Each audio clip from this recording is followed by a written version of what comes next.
And I'm joined now by Ice Cube. Well, Ice Cube, thank you so much for joining me. Thanks for having me, man. It's great to have you. It's good to be here. A bona fide legend. Oh, thank you. You like being called a legend?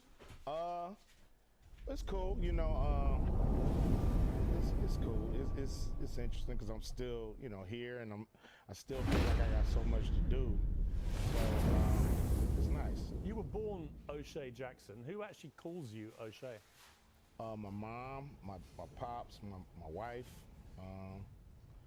my brothers and sisters sometimes, but mostly everybody call me Cube. Is O'Shea different to Cube? Yeah. In what way? O'Shea's my real name, and when I hear that, I'm either looking for my family or a check. You know what I mean? Like, you're gonna call me O'Shea? Hope you got a check. And Cube is what my friends been calling me since I was 12 years old. Let me ask you this. There's been a lot of stuff about the state of the world, about the state of America. Where do you see things right now? I think, people are very polarized in all kind of ways. People are afraid to speak out because of the cancel culture that we have today. So I just think, people are afraid and they're running to their corners, In a way, it is a cancel culture. It behaves like that. It does, because it makes not only the person that's getting canceled, they're trying to shut them up, but anybody's watching now, they shut up because they say, if it can happen to this guy, it can happen to me.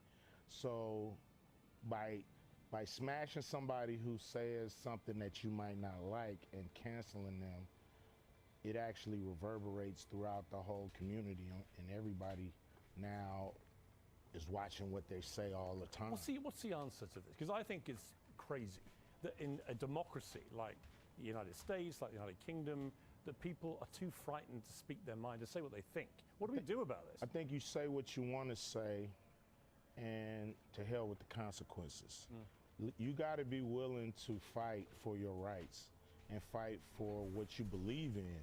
And if you're a person who believes in freedom of speech, you have to fight and say what you feel and let the chips fall where they may, and stand on that. And, it may not be an easy road, but I think you feel better about yourself when you say what needs to be said at the time it needs to be said, and not afterwards where you go home and think, I should have said this when that guy was there, or when I was there, I should have said that and I didn't. That haunts you more. You can definitely say what the hell you like on this show. It's called Uncensored for a reason. Well, that's why I'm here, man. That's You've always been about. uncensored. Let me ask you this. Is America more racist or less racist than when you were a kid? I think it's pretty much the same, because it's institutionalized, and the institution takes on different faces, so to speak. But I don't know if racism in the financial sector has gotten any better. We still have a hard time getting capital when we need it. We still have a hard time having that access to those currency streams that's out there. And so it affects us in the same way. In 1865, black people owned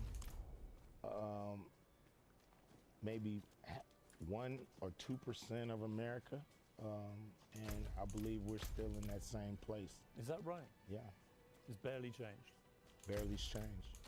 In some ways, it's gotten worse, but it's gotten worse. I think the Coroner Commission did something in 1968 about the poverty in America and how it affects all the people, and we're worse than we were in 1968. The last rapper that I interviewed in this very studio was Kanye West. Yeah. You've had a wobbly relationship with him, but you're back on track. I read that you saw him, in fact, a few days ago. Yeah, a couple weeks ago.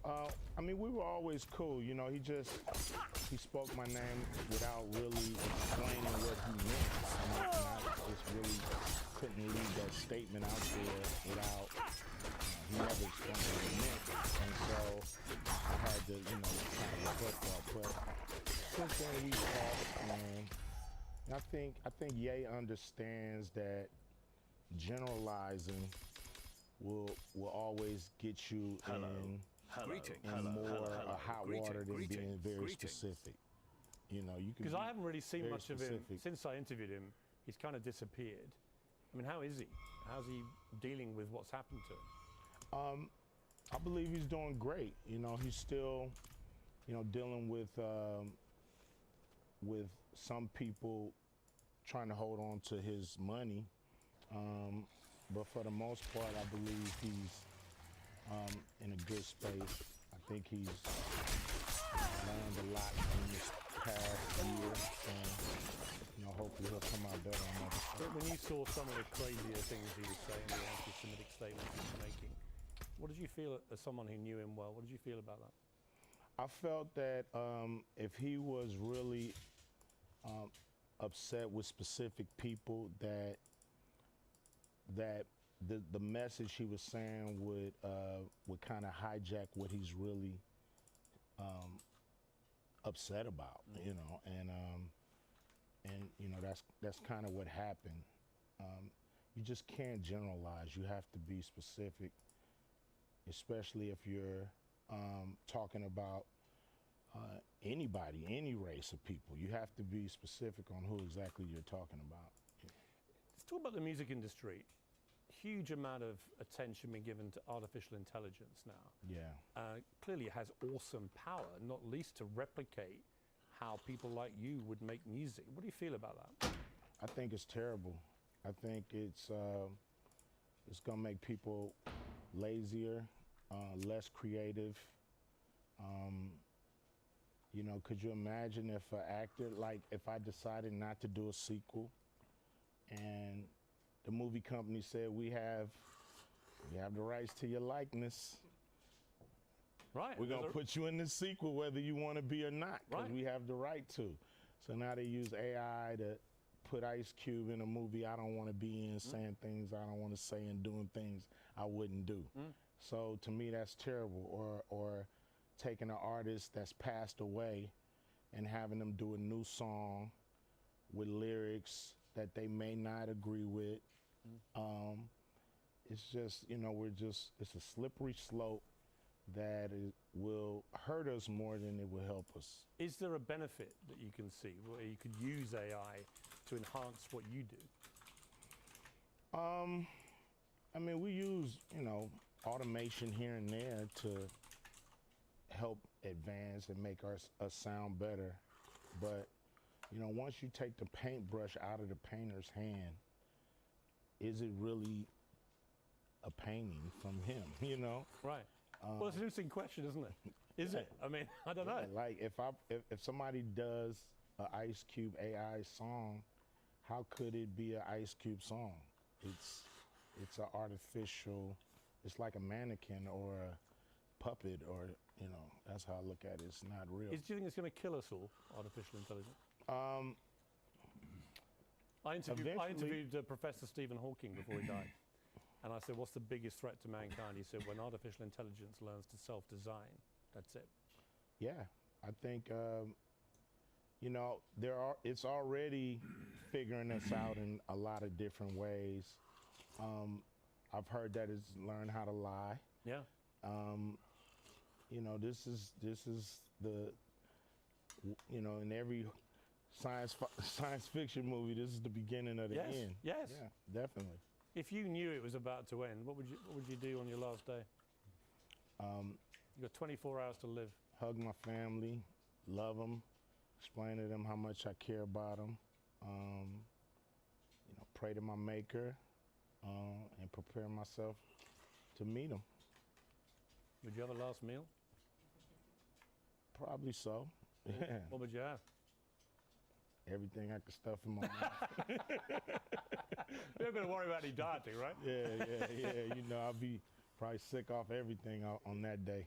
You turned down a $9 million movie role in 2021 because you wouldn't take the COVID vaccine. It was being mandated in Hollywood at the time. Any regrets? It's a lot of money. Not at all.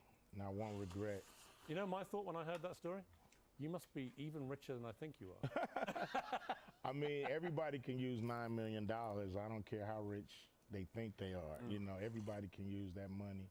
I could have used that money. My family could have used that money. But I felt like, you know, your health is worth more than all the money in the world.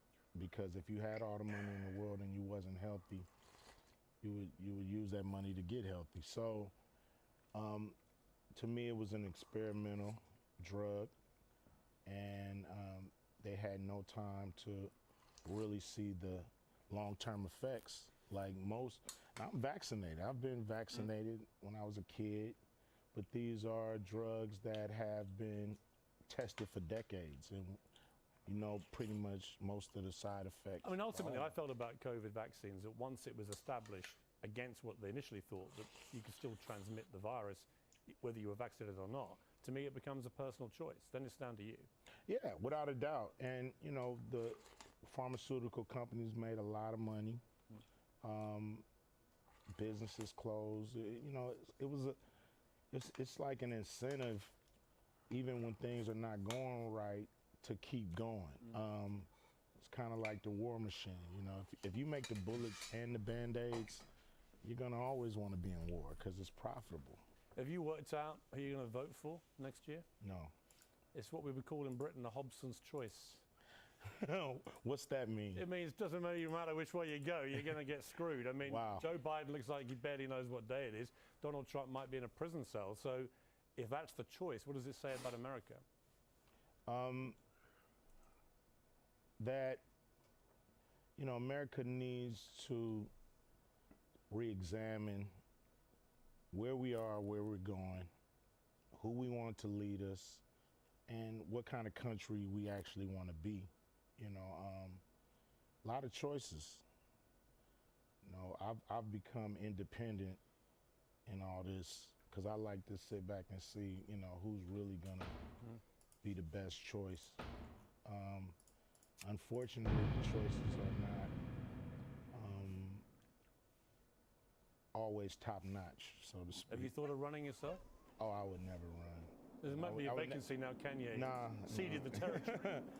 Nah, I don't want to be a politician, you know. They can king me. Make me king, I'll be a king. Well, actually, I always felt if it hadn't been for King George III being so useless, you could still have the monarchy here, and it could be King Piers. I mean, right? Maybe I could share the throne with you. Yeah. King Piers and King Cube. What do you think? Hey, I think it's only room for one king, man. You know what I'm saying? Are you telling me to move aside, mate? All right, I'll cede monarchical power to King Cube. Okay? Thank you. Appreciate it. Great to see you. Thank you very much. Good to see you always. Really good.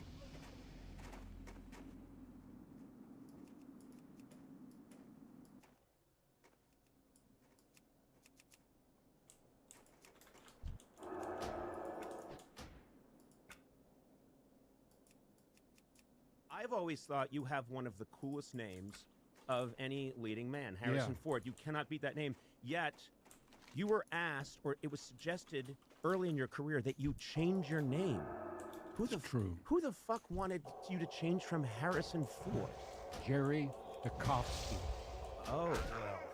Physician, heal thyself. He just had a hatred for his own name. Yeah. Is that true? So he wanted you to change your name. Yeah. You said Harrison Ford, and he went, no, we can do better. Yeah, he said that's too pretentious a name for a young man. He was about 4 years older than me. He always called me boy. Oh, boy. So what did you come up with an alternate name? Yeah. Jerry Tchaikovsky.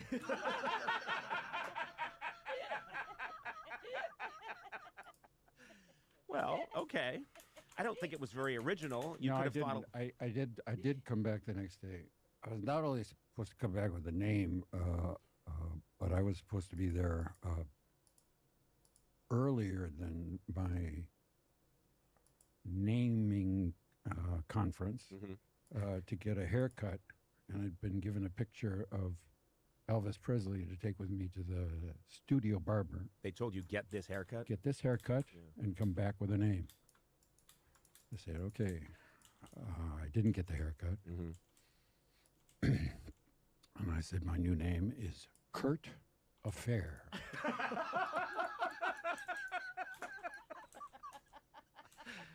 Incredible. Yeah. That's a great name. Yeah. Yeah. Kurt Affair. Yeah. It's Irish German name. Oh my God. So obviously that didn't stick. No, you didn't. nothing did. Nothing did for a while. No, they threw me. They let me go after a year and a half of a 7-year contract. Wow. After which I would be making $1,200 a week. Really? After 7 years. So this is a different time in show business that kind of This fascinates is me. indentured servitude. It really was, but you look at, I'm thinking now about the television. You come to Hollywood in 1964, and the big way to get a job, if you're lucky, is every show on television is a Western, a TV Western, pretty much. And you Love American Style. You did Love American Style? Oh, yeah, man. I played a hippie. Oh, yeah? A real stretch. It's so funny because I have a brother, Neil, who's obsessed with TV of the 60s and early 70s. And so I told him today when I'm on the, I told him when I was on. That's my watch. Is it your watch? Yeah. Oh, well, that's very rude. It's time for you to go. Yeah. But you just pushed the alarm on your watch so you could leave this interview now and not look rude. That's what happened. I don't mind looking rude. Well, that's true. That's true. You're right. I just did misread the situation terribly. Yeah. But so I'm driving into work today, and I'm.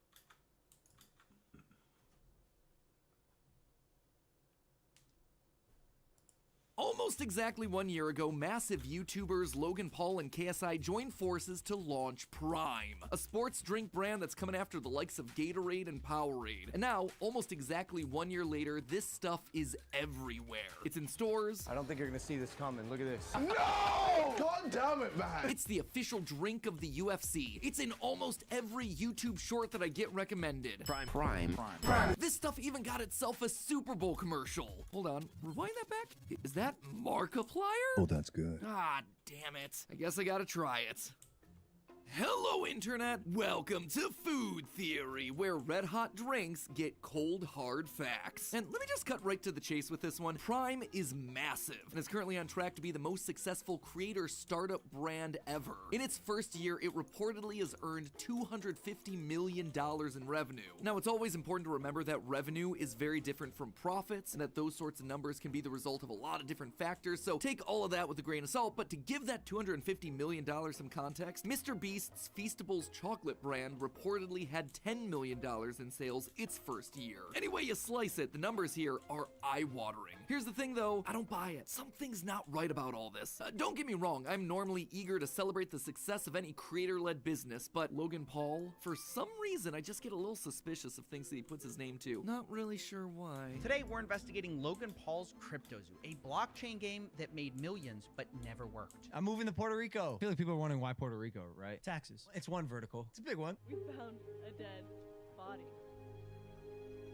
I want to apologize to the internet. Yeah, can't quite put my finger on it. Just a hunch, I guess. So today, I wanted to take a closer look at Prime to see if it's really the wonder product everyone's making it out to be. Is this the next major thing in sports hydration? Or is it yet another Logan Paul get-rich-quick scheme? Spoiler alert! It's a little bit of both, actually. So the thing that I've been seeing crop up again and again have been videos like this, where Logan compares popular sports drinks to Prime. Prime versus Gatorade. Prime versus Red Bull. Prime versus Liquid IV.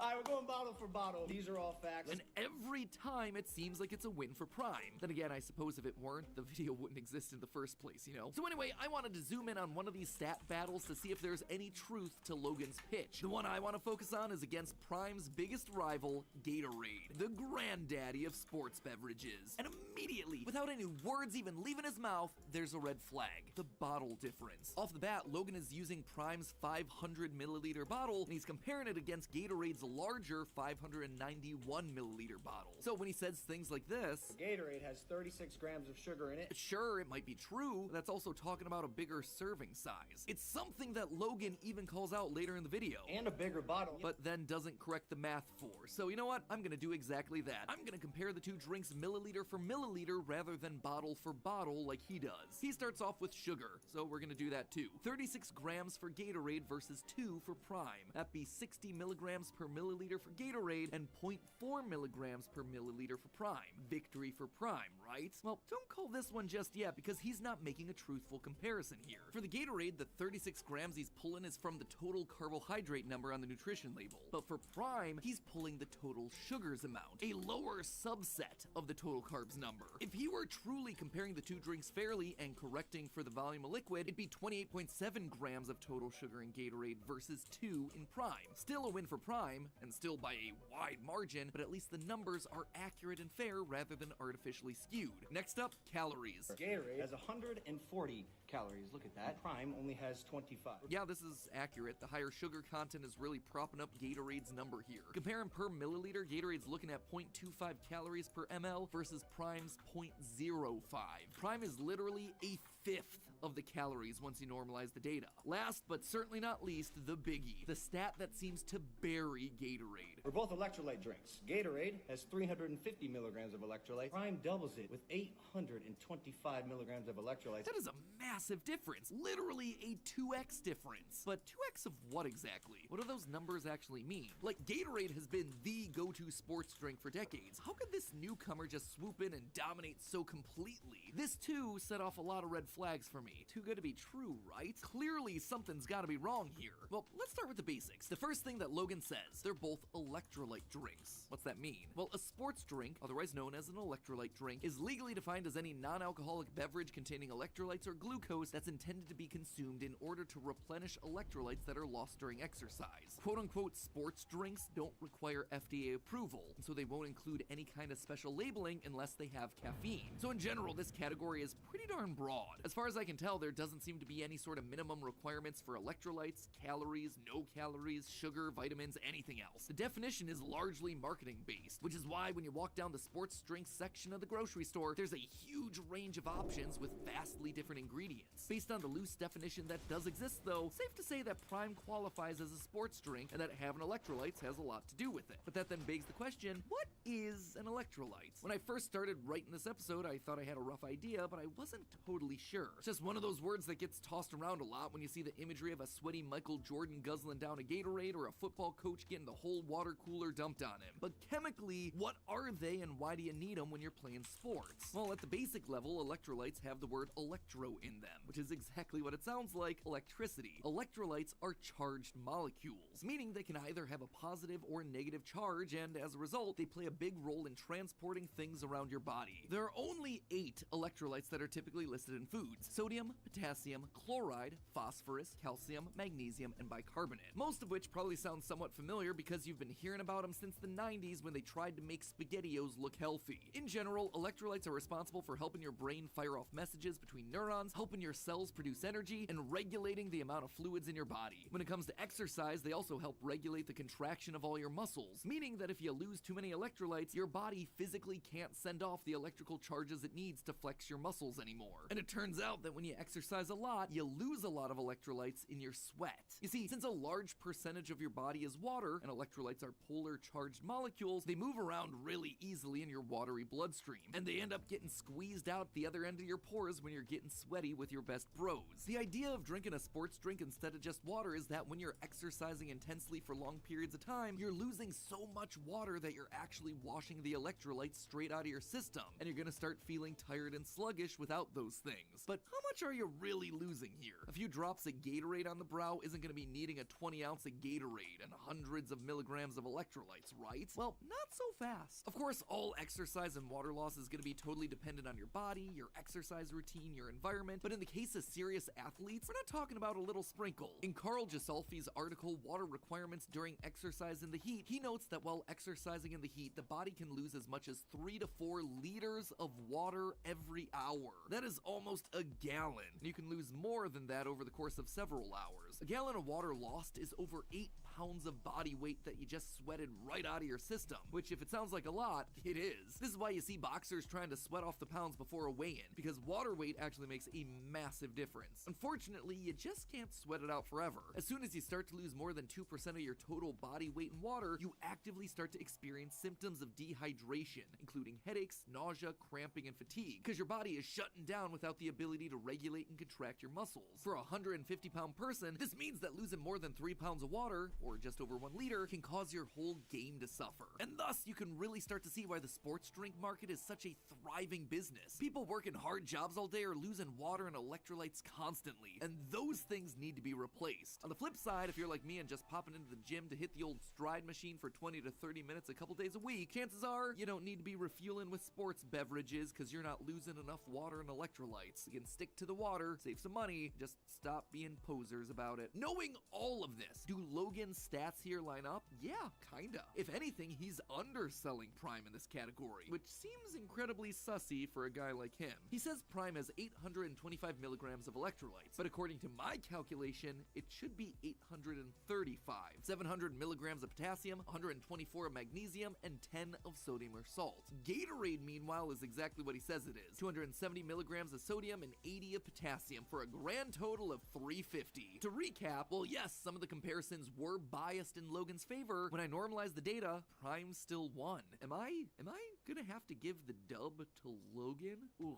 No, not yet. Maybe the difference isn't nutritional here. Maybe it's all taste-based. Maybe the flavor of these things sucks. To know for sure, I bought every flavor of Prime, and then I bought every other sports drink on the market with similar flavors. In total, we had 52 drinks spanning Prime's 7 core flavors, though, to be fair, some categories were more contested than others. We then set up a series of blind taste tests to see which brand would come out on top. All right, Josiah, thanks for joining me here on Food Theory. We have a selection of basically every sports beverage that I could find at like the 3 local grocery stores, and I need you to go down the line and just tell me which is your favorite and what is your least favorite, please. Okay. Okay?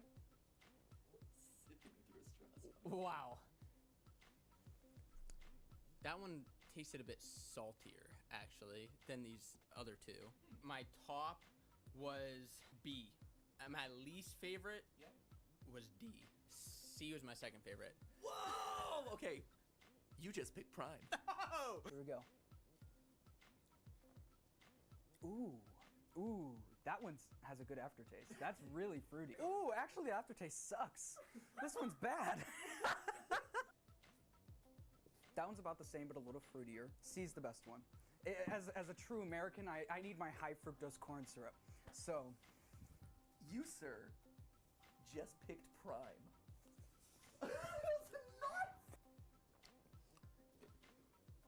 That's weird. What's that reaction? That's like that feels like salty, immediately salty. Again, oh, that's wildly different. That is, I wouldn't have said that was orange if I didn't know that was orange. I can tell you my worst 2. D and F. D and F, okay, your worst 2. Yeah, absolutely. Best, A and C, I think will be my top 2. Okay. The one that you said is wildly different from the others, but really flavorful. Yeah, E. That is Prime.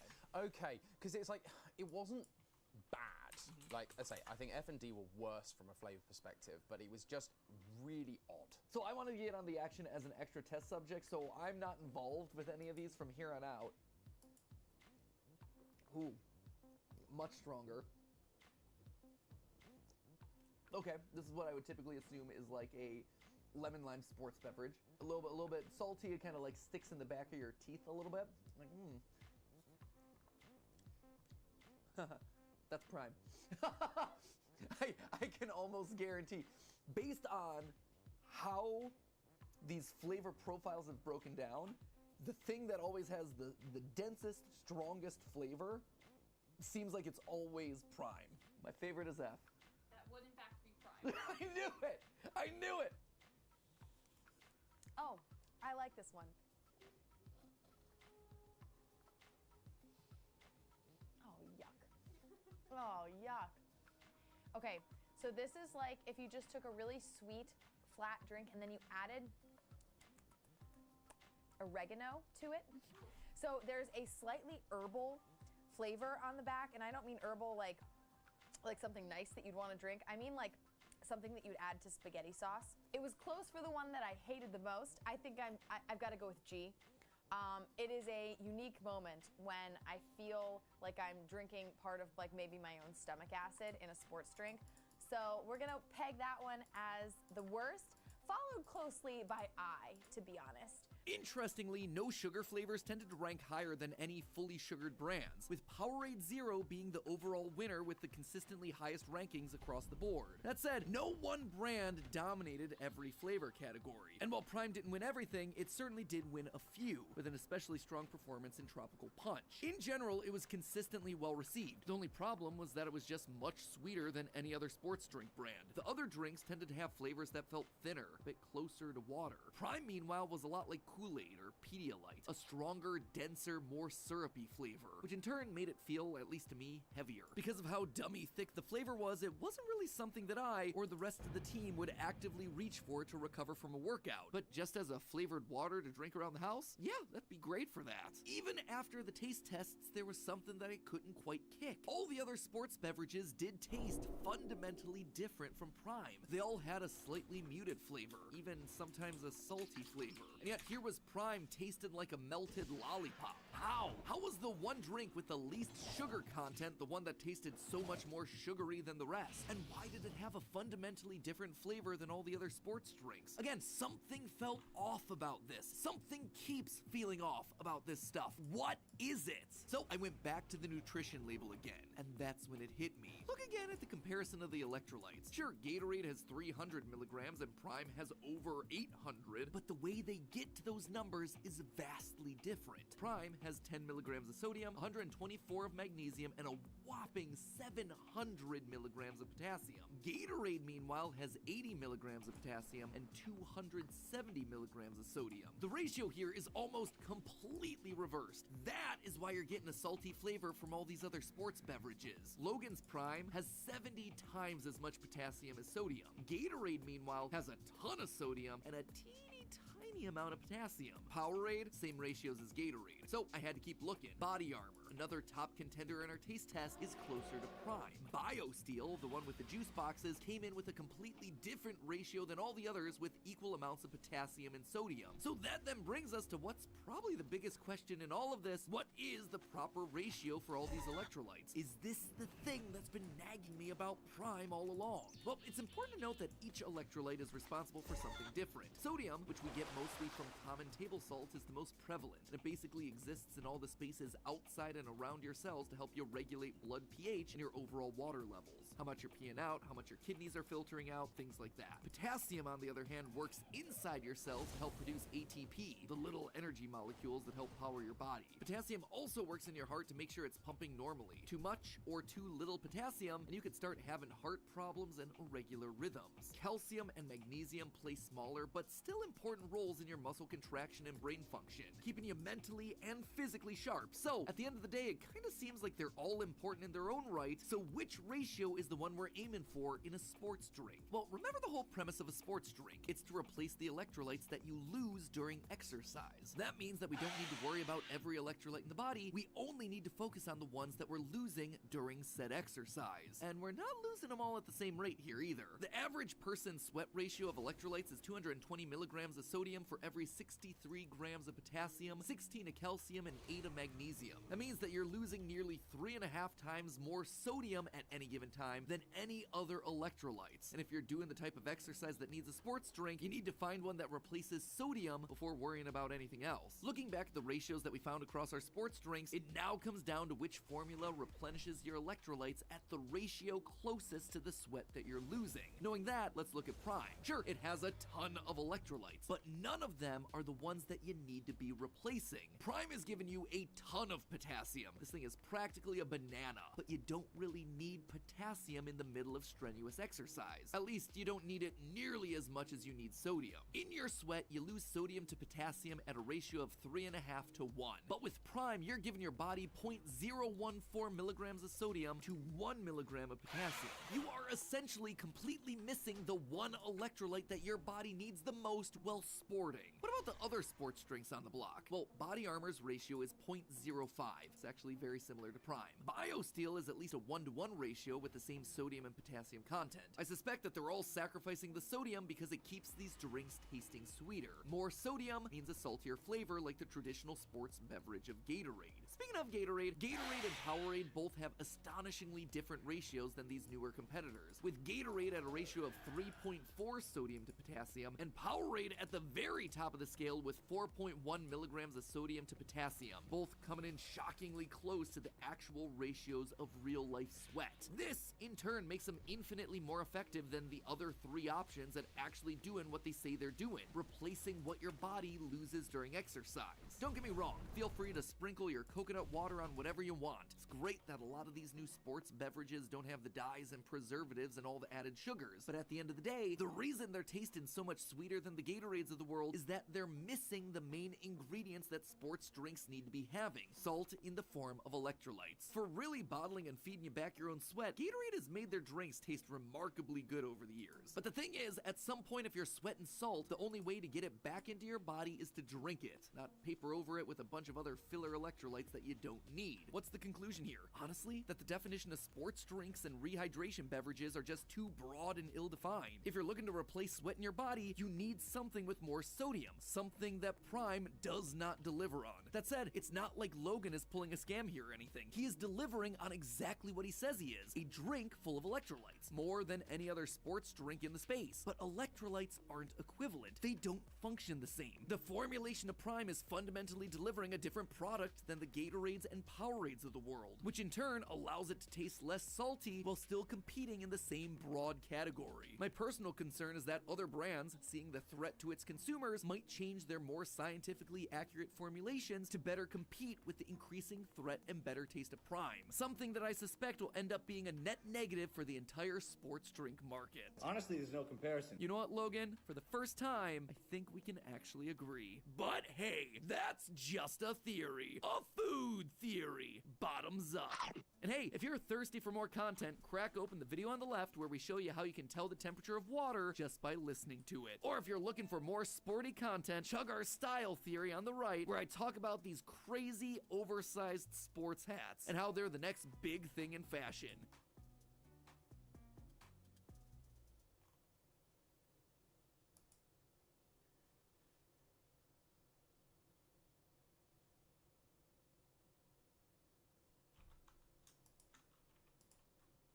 This is the new.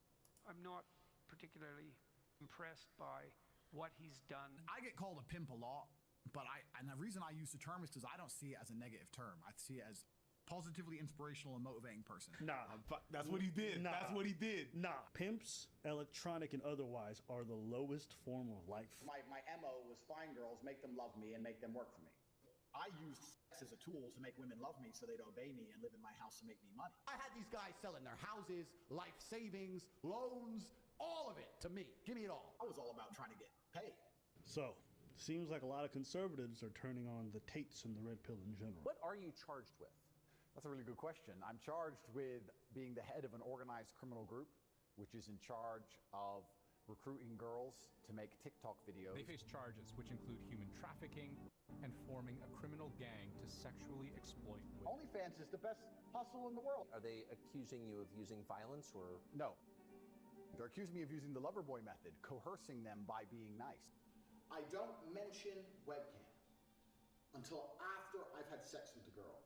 If you're on dates and you're trying to mention it and shit, It just doesn't work. It puts them off. I'd never do that. That's disgusting. I'm not a whore. It's just not gonna work. You continue as normal, no mention of webcam. You fuck the girl. After you fuck the girl, you do the PhD test. So yeah, on CobraCake.com I have my PhD program, and that is, PhD is a pimp and hose degree that I'm, Clever. And that teaches basically how I got girls, how I met girls, how I got girls to like me, how I got girls to fall in love with me to work on webcam. You're always working. Why don't you work for me so we spend more time together? Work for you doing what? So I'll have a webcam business. Oh, I don't want to do that. So okay, I know you don't want to do that, but listen, come, let's have a meeting. Let's just talk about it. If you don't want to do it, don't do it. Fine. But let me explain it to you properly. In fact, I'll bring one of the girls who works for me. Your bottom bitch is the one who does the selling. You don't do the selling. The girl has to hear it from a girl. And this is where your bottom bitch has to be trained. That's why I said it's so important to have a good first girl. Because that's what I did. That was my MO, was find girls, make them love me, and make them work for me. This girl's like, okay, well, I'll try it. Put both girls on camera together the first day, so the new girl can sit there and just sit with the other girl and get drunk. Give him a bottle of vodka. First night that I worked for him, Andrew bought me like 5 bottles of wine. So I got completely drunk because I'd never done webcam work. So I was very, very nervous. And that's how I got rich. So that teaches everything I know from start to finish about not only getting girls, not only obtaining them, but retaining them. Because that's a completely different game as well. And over time, I just built up this big little empire of webcam girls. At one point, I had 4 locations, 75 girls working for me. I'd take around half of the money, around 50%. You take 50%. Around 50%. They thought they were on 50%. And I said that the disparity is because of taxes. He would just pay me a flat fee of £15 an hour. We got to the point where we had these guys falling in love with my models. Serious, big time in love, right? Sending crazy money. And they were convinced they were going to meet the chick. This is almost where I kind of felt bad. Because they were like, can we meet? I've sent you $200,000. I had these guys selling their houses, life savings, loans, all of it to me. Give me it all. I was all about trying to get paid. It always kills me that these guys are now the advocates for men and like men suffering and all this stuff. Yeah, but they just made their empire of money on stealing from lonely, depressed men. Yeah, it just kills me. The irony is so fucking mwah. It's like, hey, lonely, pathetic man, I'm going to save you, but I also made all my money by taking advantage of you. It's just so beautiful. I'm gonna set it up so that I'm gonna create this thing with these girls. Yeah, and I'm gonna take your money. Then I'm gonna turn around and take your money by making you hate these girls. Yeah, it is crazy. That's like when you put it in a holistic, you're right. You double dipped. You double dipped. Yo. And it's the man saying, yo, Abba and Preacher, Simps, and this and that, and rooting for this motherfucker. You got double dipped. Yeah, because now he's going on conservative outlets like Tucker Carlson talking about how bad prawn is. And I'm like, bro, you made all of your fortune on prawn. All the cars, Why all the are you mansions. sitting here acting different? You ran a webcam business. Like I used sex as a tool to make women love me so they'd obey me and live in my house and make me money. That's what I wanted. So I was a pimp in that sense. You're saying I never did those things, but you said that. I'm gonna be honest with you, even I haven't seen some of these videos. Yeah, do I think this dude did some trafficking? Absolutely, I believe it. I mean, based off what he said himself, that's why I believe it. Here's the thing, I don't believe somebody can run an empire with 75 different women, all of these different locations, bottom bitches, all these enforcers, and there was never no violence. From what I saw from them WhatsApp messages, there were clearly threats of violence and clearly a bunch of women who didn't want to be there. So I'm just saying, what I've seen, it doesn't make me believe that this dude was kosher and kind. No, he even tells himself, I used sex to manipulate them. I was basically coercing them, lying to them about how much they get paid and stealing their money. This dude did everything shady under the sun, admits to it on his own videos by self-snitching, and now wants to claim like, I did nothing wrong, I'm a great person. Maybe you are a much better man today, but the shit that you did in the past is still there. Were there any other instances where there was physical abuse? I saw him smack girls with a belt. My dear. I've seen this one. Yeah. This is the one that I didn't believe because the girl came on camera and said it was just BDSM stuff. Listen, if she said it, then I'm going to just let that go and move it by the wayside. I wouldn't call this against him personally. I'm not particularly, what would you say, impressed by what he's done on the sex business front. It seems to me a bit on the pimpy side, let's say. I get called a pimp a lot, but and the reason I use the term is because I don't see it as a negative term. I see it as positively inspirational and motivating person. IMP, positively and positive. Nah. That's what he did. Nah. That's what he did. Nah. That's what he did. Nah. P-I-M-P. Play it back. No, I heard what he did. You're not accepting? Nah. You're not? Nah. That is maybe the most cringe fucking shit. Nah. It's like when the girls talk about crystals and fucking astrology. That's on that level of cringe. Oh. No, no, it's the bitch. The bitch. I'm a bitch. Babe in total control of herself. Yay! That's it. That's an L, bro. That's it. That's an L, bro. Fresh. My man's 28 going on 80. And I don't want that to be you guys. And that's why today's sponsor, T.H. Henley, is coming in to save the day. I get compliments on my skin all the time. People be asking, what's your skincare routine? How do you get your skin? And for a lot of fellas, talking about skincare is a little bit awkward because either we're too ashamed to do it or it seems a little bit too feminine. But the truth is, having rough skin or having all these little dents everywhere isn't something that you necessarily want, especially if it's things that you can easily avoid through very, very good products. I recommend going through that process. And that's where T. Henley comes in. They got a great system in place where you can use their products to achieve your skincare goals. I personally recommend that you start with the level 1 system, which comes with all the basics. A daily face wash, which gets rid of all the dirt and grime on your face. Then got a 2 times per week exfoliating scrub to get rid of all the dead skin cells. And an AM moisturizer with SPF 20. Because we all need to make sure that our skin is protected from the sun. And the cool thing about T.H. Henley is all their boxes come with instructions. In addition to amazing skin, members of T.H. Henley get tons of benefits like 20% off retail price, the ability to pause or cancel at any time, as well as free US shipping. If you click on the link below, you will not only save 30% off your first box, but you will also receive a gift. Get it. It's uncomplicated skincare routine for men. That's what I use. Look at this. Flawless. That shit's nice. Compared to this morning, you can do a before and after. Pimp, positively inspirational and motivating person. They're accusing me of using the lover boy method, coercing them by being nice. Let me read you then what you have said about what you have done. Sure. You have said, my job was to meet a girl, go on a few dates, sleep with her, get her to fall in love with me to the point where she'd do anything I say and then get her on webcam so we could become rich together. I don't think that's what I personally said. I think that's exactly what you said on your website. No, I've never said that.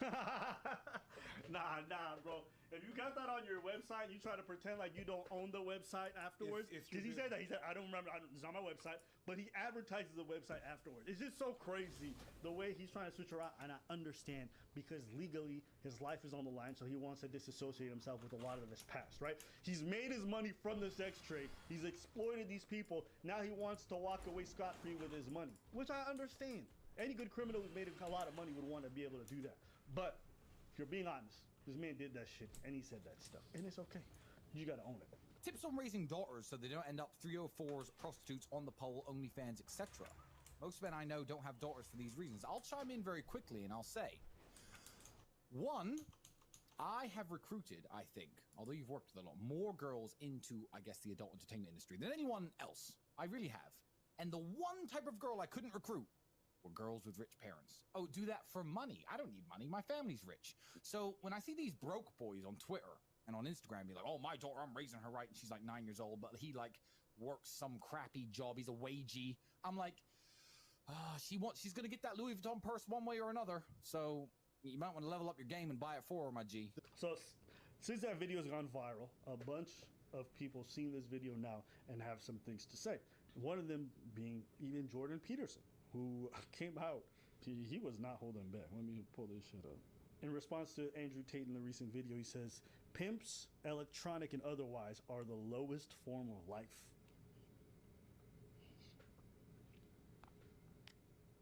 And people were like, no. I mean, he's not far off the truth.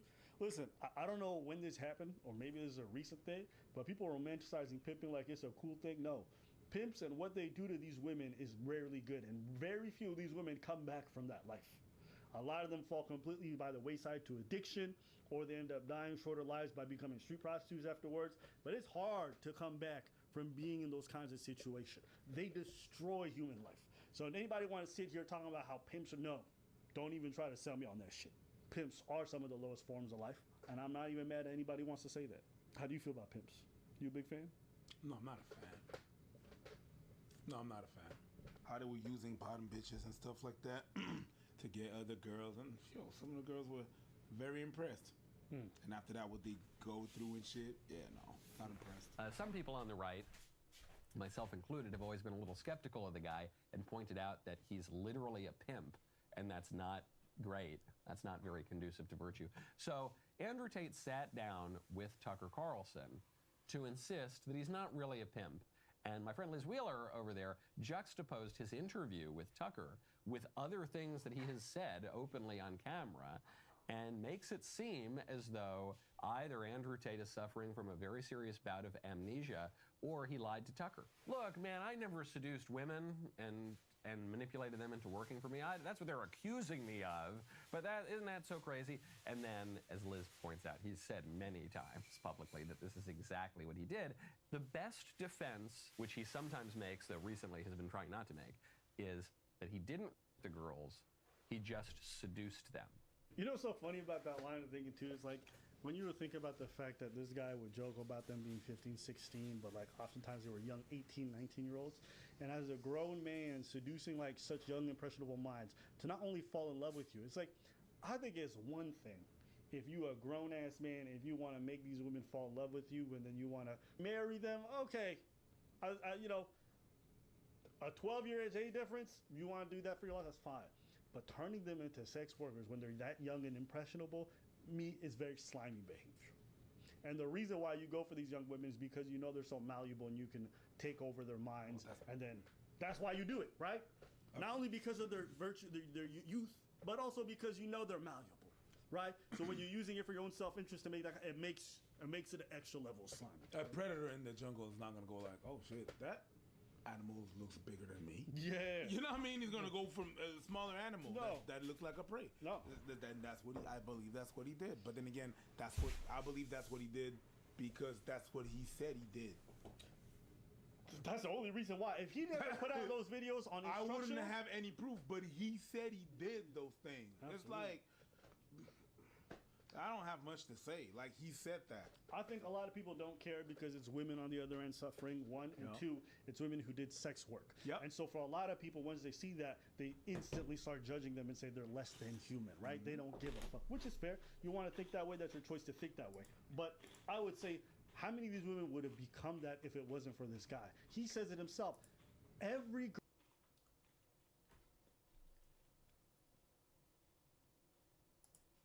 Hej og velkommen til en ny chilismagning.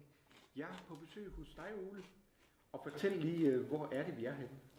Vi sidder heroppe i bakkerne nord for Sunset Boulevarden, hvor mit hus ligger, bygget i 1937. Og hvad der er skønt det her nabolag er, det er grønt, det er afslappet, det er som at være ude i naturen. Og det er et nabolag, hvor vi kender hinanden. Og øjnene er bare på videoer, det er på grund af helt crazy. Og det tykker rigtig godt. Man skal tykke godt, og så...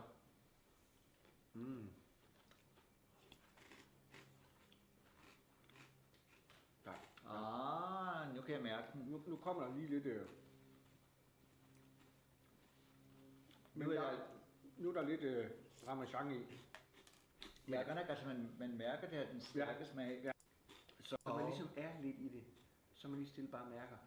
Jeg rapper, og hele munden er brænder. Ja. Altså, det her, det er jo King of Skincare. Jeg mærker fornøjelse. Helt fantastisk. Tusind tak.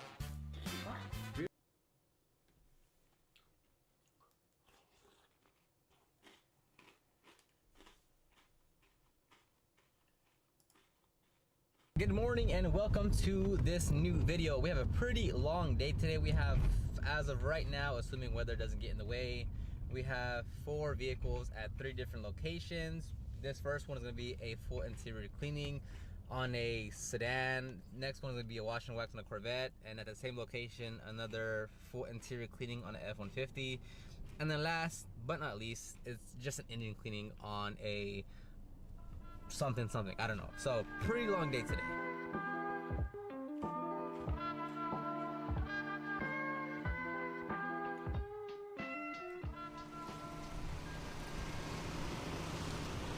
So wait, we're charging 260?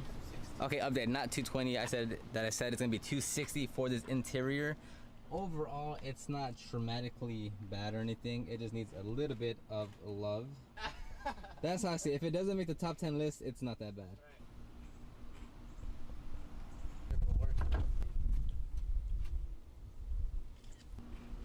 All right, so the goal is to get the interior done in 2.5 hours max, because the next location from here is about 52 minutes. So we can't we literally have to finish in 2.5 hours, which we could. Like, there's no way we can't finish this in 2.5 hours, which is 5 man hours. And then we'll go to the next location. So no playing around. We're gonna get to it. But I'll try to kind of take you along and show you what we're doing throughout the details. So before we get started, do you think we'll finish by 11:30? Pause the video right now.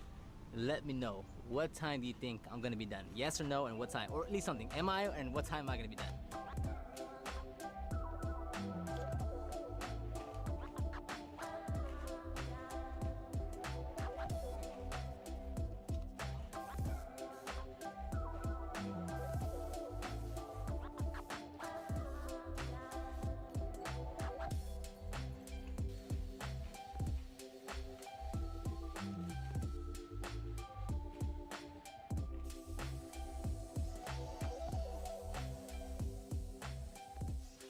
All right, so now it is 11 a.m. So we have 30 more minutes, which is 1 more hour between for man hours.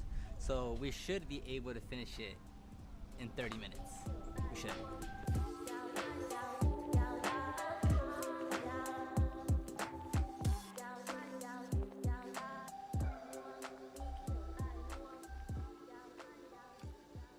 Okay, so when you're working with a 2-man job or 2 people on the job, obviously you want to be as efficient as you can. So everything has to be kind of working in unison. It's not like, you know, if we're working on the seats, I shouldn't be agitating and extracting while the other person is like cleaning the door jambs. You want to, like, especially like the bulk of the work, which will be the vacuuming, agitation, extraction. Like you want all that to be one single process together. So on this one, like we're kind of like piggybacking off of each other. So he'll blow out the seats. I'll start agitating. Once I'm done agitating, he'll start extracting. Not when I'm done, but like once I pass the first 2 seats, he'll start extracting. When I'm done with the agitation and he's done with it, I'll go to vacuuming. I'll go to agitating the floor mats. He jumps to the floor mats and extracts them. Then I go to vacuum. As I'm finishing up vacuuming, he's already beginning to pre-spray the carpet. Everything changes when you have 2 people. Like, you can knock out so much more work in such a shorter time frame when there's 2 people, and 2 having a very solid system to follow. I'll probably make another video just really breaking down the entire process on how we tackle interiors, exteriors, because I feel like, one, we move pretty good and we have a pretty solid system in place. All right, so it is now, I don't know if you can see this, 11:34, and we are about 99.8% done. Just this last little stain on the headliner, and we're good to go. Now the good thing here is that the customer actually just left about like 5 minutes ago, so that's good because we're just gonna leave now. So we'll send him the link to pay online. He pays online, and then that's it. And I've never had I've never ever had a problem with a customer not paying when I send them a link. I've had customers like maybe wait a little bit, like, cause I even do that. Like, if I'm supposed to send someone money, I'll be like, okay, and then I'll just kind of not do it. Not cause I don't want to, I don't do it. So maybe like a customer waits like 1 or 2 days or something, but I've never had a problem with a customer paying. So in this, like today, because we're in a rush to the next location for 2 vehicles, we'll just send the link and we'll just pack and leave. We got Lex. Lex, they've been wanting you to say something. Can you say hi to them or something? What's going on, fellas? There you go. So he finally spoke. All right, he's not mute or anything. He just hasn't had a chance to say anything.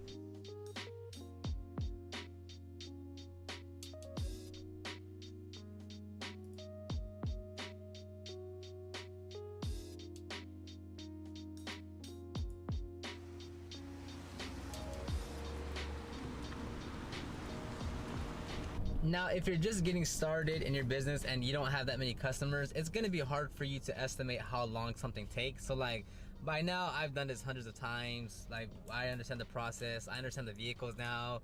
Like, I don't need to ask 10 different questions to give out a quote.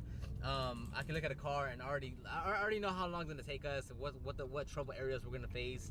So at this time, like, I can confidently say with pretty good accuracy how long a vehicle is gonna take. So like today, like we have 4 vehicles, like I said, 4 vehicles scheduled at 3 different locations, and I want to say like today it actually started raining when we were on the job site, so like that will throw it off, and that's something that's like you can't really account for that because you don't know how much is gonna rain. Like, you have to stop and all that jazz. But like if everything goes smoothly, like with no weird things get thrown in there, like we'll be able to hit all the times as planned for, and that's accounting for travel time, that's accounting for a break. So, and you're only gonna get to this point once you do enough vehicles. Like that's really, once you do enough vehicles, you'll actually be able to estimate and see how long something's gonna take. Anything before that, I mean, you're just learning, right? So it's okay if you underquote, if you overquote, if you take too much time. Like, it's just a part of the process. You're not gonna just know what like how much time's gonna take you on every service on every vehicle, because you're not there yet, and that's okay. All right, so right now it's around 12:58. We stopped at Subway to get a quick little lunch. It was literally like 12-minute lunch. I mean, sometimes we bring food, or sometimes we'll just pass by like a CVS and get a snack and go to the next location. But because we had like 25 minutes to spare, that's enough time to just pass by a Subway. Usually we do like Chick-fil-A, but it's lunchtime right now. It's gonna be a long line. We don't want to wait, so we just came to Subway. Anyways, on to the next location. All right, and from the looks of this one, it's not that bad. I know I say that on a lot of vehicles, because honestly, a lot of vehicles aren't that bad. When I think about a bad vehicle, it has to be like top 10 bad condition. This one is not that bad. I'm probably not gonna record all that much, just because it's not that much to record on. So enjoy this little bit of footage, because then we have the Corvette at this location too for a wash and wax.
All right, and we're just about done. We're blowing out the interior right now. We're gonna rinse down the door jambs, rinse the floor mats, and do the windows and glass. So maybe about another 15 minutes and we'll be done with this one. It's now 2:40, I think. We started like at 1:15, so a little under 2 hours, and then we're gonna pull that one, or move that one out the way, and then pull out the Corvette. All right, now I think it's like 3 o'clock. We just pulled out the Corvette, and we're gonna knock this one out real quick. I don't know, it should take maybe, I want to get it down to like 30 minutes. It's not gonna happen this time, but I'm gonna say like 45 minutes to an hour. We should be done with the wash and wax. It's just the exterior, nothing on the inside. Well, we're gonna wipe down the door jambs, duh, but nothing on the inside.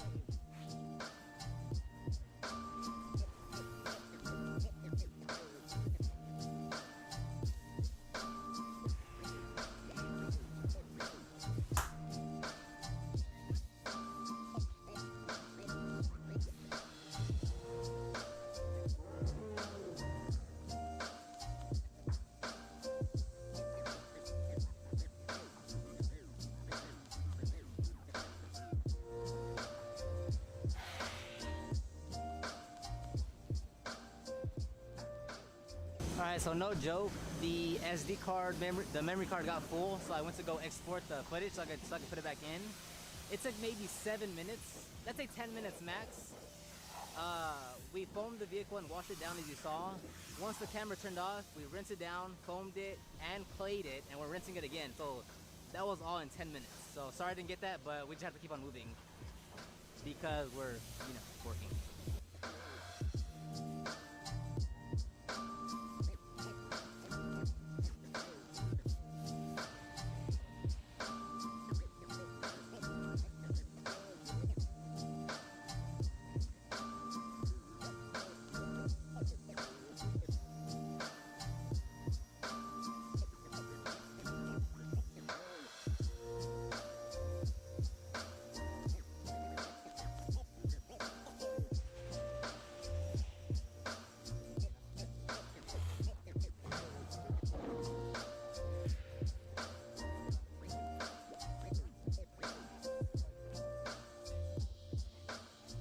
All right, and we're basically done with the vehicle. I mean, we're just wiping the glass down, and that's literally it. Like, we are 100% done with the vehicle, just wiping down the glass.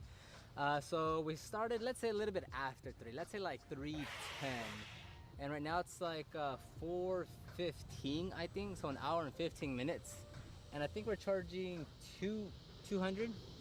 I think it's 200 or 220, 200, I think. So that's, you know, that's $200 an hour and 15 minutes. But remember, there's 2 of us, so like if there wasn't 2 of us, then it would be the full 3 hours. But there's 2 of us, so you're able to finish it faster. So I'm telling you, like, when there's someone else helping you, when you have a helper or whoever, and they're helping you, like, you can knock out so many more cars, have such a bigger impact. You gotta relieve some of the workload and stress away from you, and you can just do a lot more with 2 people.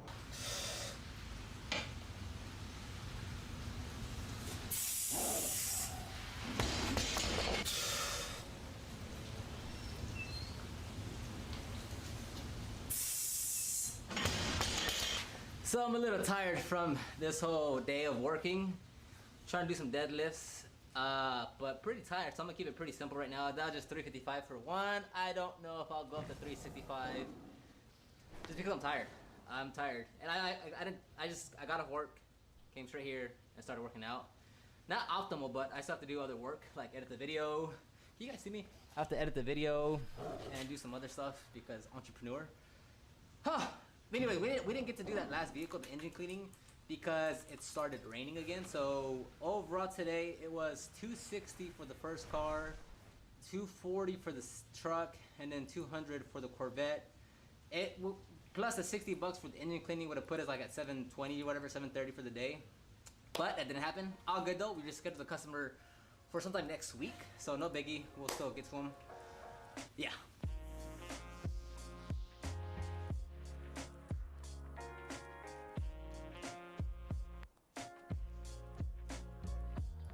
Do you guys want to know how much a mobile car detailing business makes? It'll surprise you, so stick around and find out.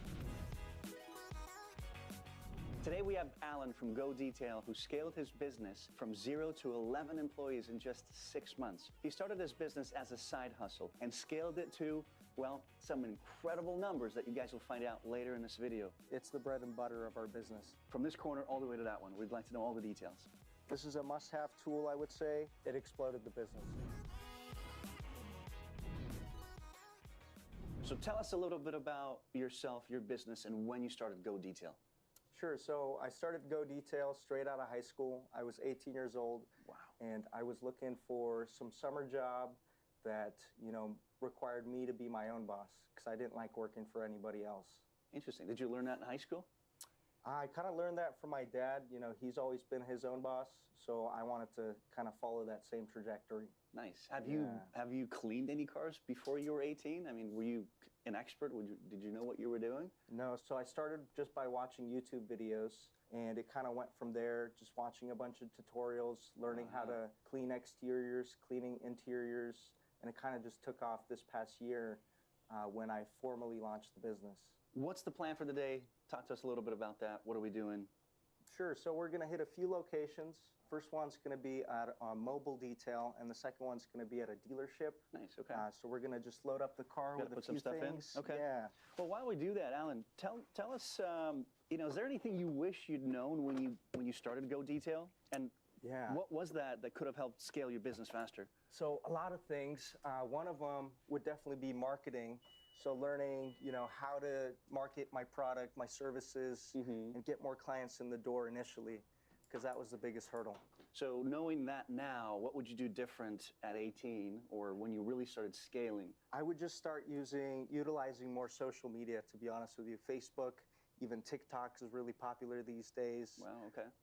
YouTube, all the social platforms you could think of. Gotcha. Okay, yeah, and we'll talk about specifics of marketing later in this video as well, so stay tuned. Alan, talk to us a little bit about what you did to scale your business. The biggest thing for me was definitely reviews. So whether that's Yelp reviews or Google reviews, those kind of give you the initial credibility you need for people to pick up the phone and start calling you. Okay. Because if you don't have those initially, no one's going to trust you as a business owner. So before that, you obviously didn't do it, and then you started focusing on reviews. Yeah. What did that do to the business? It exploded the business, yeah. So I was getting, maybe 1 or 2 calls a day before the reviews, just through word of mouth. And then after that, I was getting closer to 15, 20 calls a day, which really picked up business. And at that point, I had to hire more help. Would that be the second thing, basically, once you can hire? Once you can hire, I would definitely hire your first employee as soon as you can. Gotcha. Because that'll kind of pull you away into a more managerial position where you're not detailing all the time. You could focus on the bigger picture and, just focus on scaling the business, which is where you want to be. All right, you guys, we're going to go to a mobile detail and show you exactly what happens on the scene. So let's hop in, and I believe it's just a couple minutes away. Alan, tell us where we're at. Sure. So we are at a mobile detailing client's house. This is part of our mobile service where we come to you and detail your car at your house.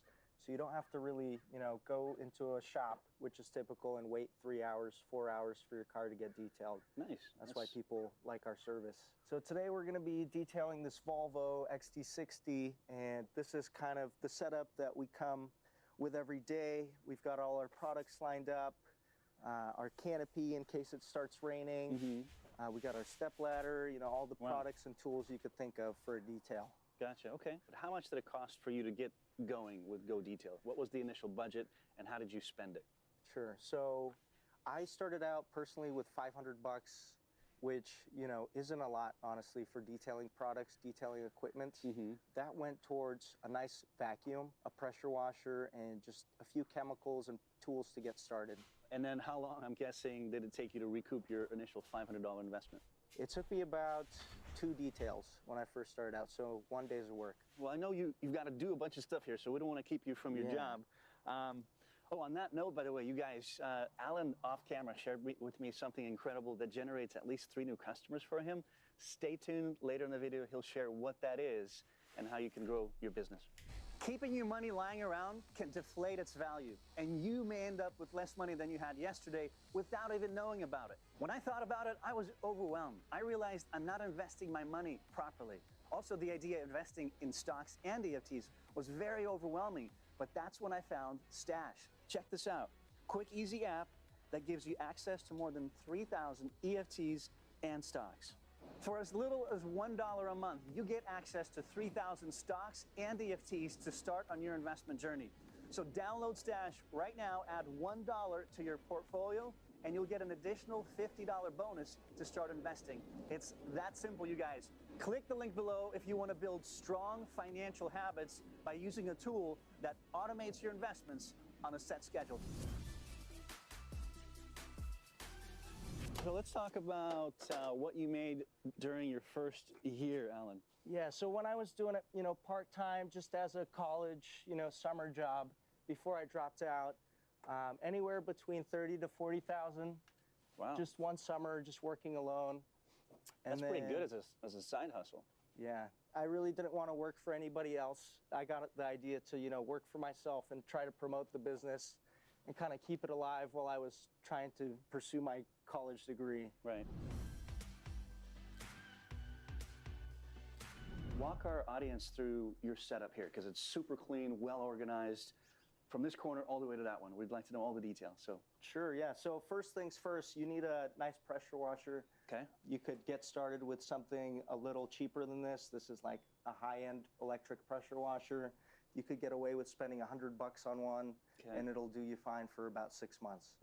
Then we got your retractable hose. This is super handy. Oh, wow. That's pretty cool. Yeah, so super flexible. This is about 100 feet. It always does the job. I've never had issues with it. Okay. We've got a blower just for drying off the car. Okay. This is probably one of the essentials as well. You need a nice vacuum that's very portable. So I use this rigid one. You want to get yourself a step ladder for the bigger cars that you have to, climb on top of, the SUVs, trucks. So invest in a nice ladder That's that pretty you're cool. not going to fall off. Flip hook or hook?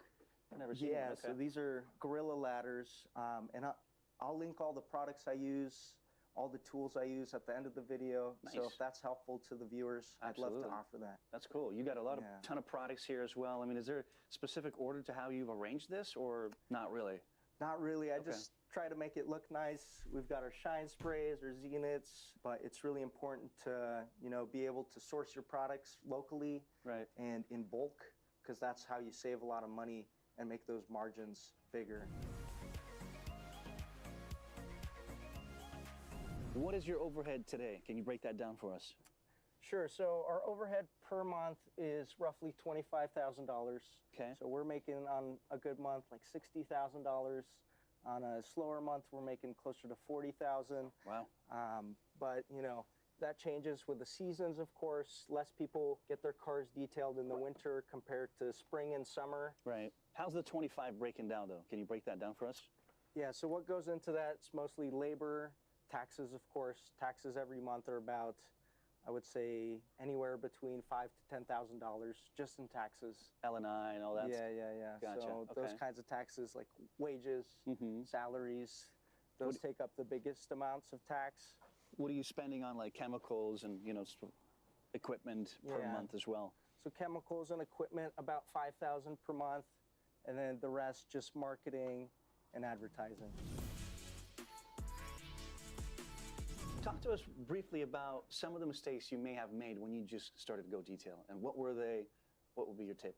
So a big mistake I made was probably buying the wrong products, first of all. So, I got the wrong polisher, I got the wrong vacuum. They ended up failing on me later. I ended up having to buy the one that I should have bought the first time, and that kind of, cost me some money starting out. Right. So for those watching right now and saying, I wonder what he means and how would I avoid that mistake? Where would you go to as someone who's starting out to know exactly the product to buy? Like what resource? So YouTube was a big one for me. Again, okay. At first I tried, just starting on my own, not watching a lot of videos, not watching a lot of product tutorials, reviews. But when I, actually spent the time, invested in myself, invested in my knowledge of the detailing business, that's when I saw the most results. Share with us your packages that you have set up. How did you come up with that? I mean, over time, did you figure out that you could make more by offering this and that?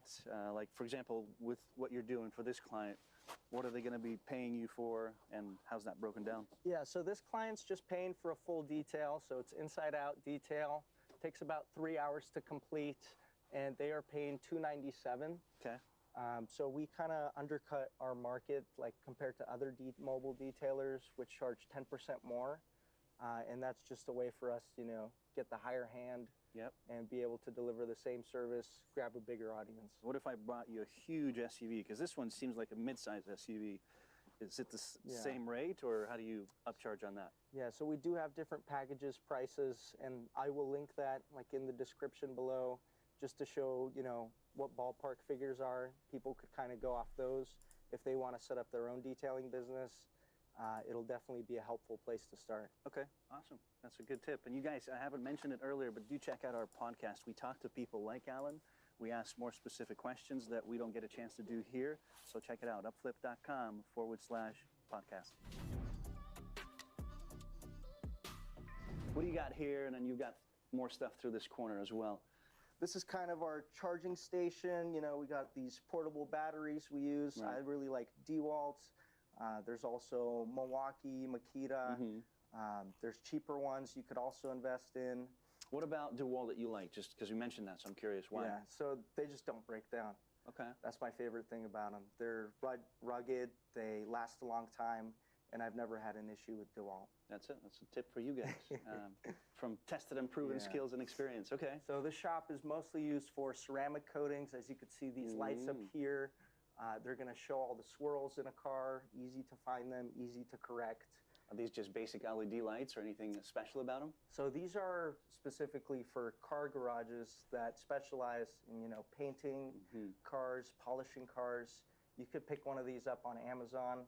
There's cheaper options too. I just like to buy, the high-end stuff because I can, but back when I was starting out, you could get away with $500 to start out the business. So why did you decide to do mobile detailing? I mean, what are the advantages versus setting up a shop? First of all, you know, there's no overhead with getting a shop. You could be expecting somewhere between $3,000 to $5,000 of rent each month. That's pretty steep, And, yeah. Yeah, doing mobile really, you know, helps cut that cost. Another big thing is people, you know, like having somebody come to their house, not having to wait somewhere for 3-4 hours. That's a big one. Mm-hmm. Okay, and then you mentioned profit margins. So it sounds like the profit margins for mobile detailing is more. Yeah, I would say it's about 50%, which is really high in the industry.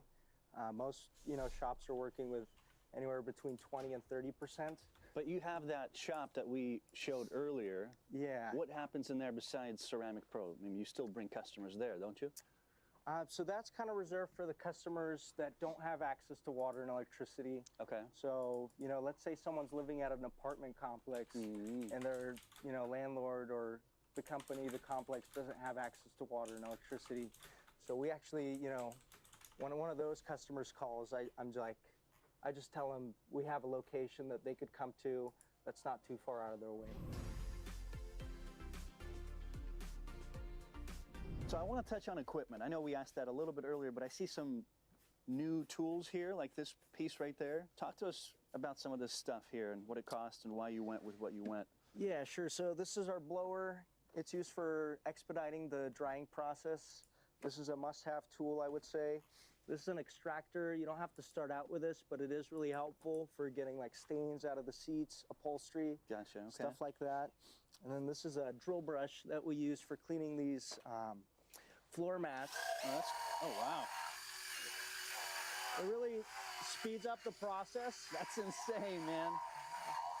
Hey, surely beats the physical labor with your hand. I mean, yeah, I like to use tools to my advantage just so we could speed up the detail and get on to the next job. That's awesome. What would this little thing cost? Are we talking?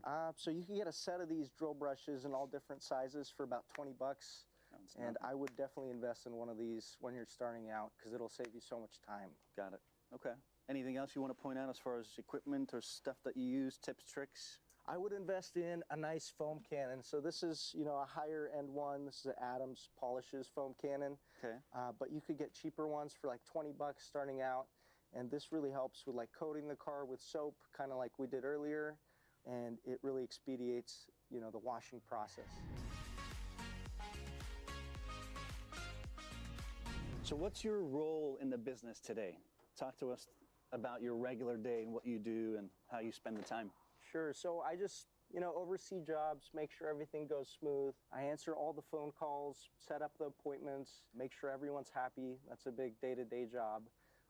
And then focus on marketing because if there's no clients, there wouldn't be a business. Right. Like regularly posting to social media, like I said, you know, Instagram, Facebook, TikTok we just got into. In terms of social media, Alan, what's giving you the best return or response with new customers? Which platform?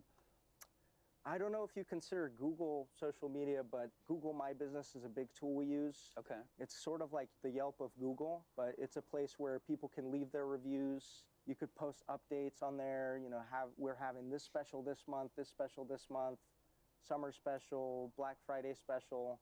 It's a good place to post all that. Is that something you have to get screened for or apply for, or what can you share on that? Yeah, anyone could start a Google My Business. If you want to start your own detailing business, it's the first thing I would recommend anyone do because we are just getting so many clients from the Google My Business compared to other platforms. Are you like spending? Yelp. Are you spending on Google My Business as well? Is there a budget for that?